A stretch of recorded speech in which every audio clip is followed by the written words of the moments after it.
जागे टूरी ते बोल्डर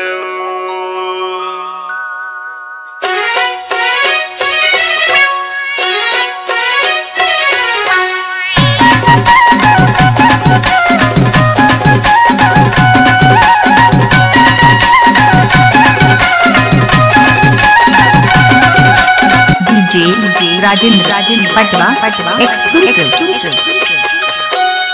टूरी बोल्डर का हाथ सुंदर, टूरी बोल्डर का हाथ सुंदर, देते मोला झूमेला छठी जवानी वाला टपके देते तो कि मोला झूमेला छठी जवानी वाला टपके देते तो कि मोला झूमेला।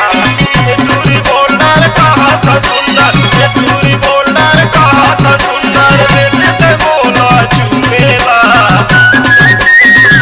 जवानी वाला टपके देते तो कि मोला झूमेला जवानी वाला टपके देते तो कि मोला झूमेला। डीजे राजेंद्र पटवा एक्सक्लूसिव।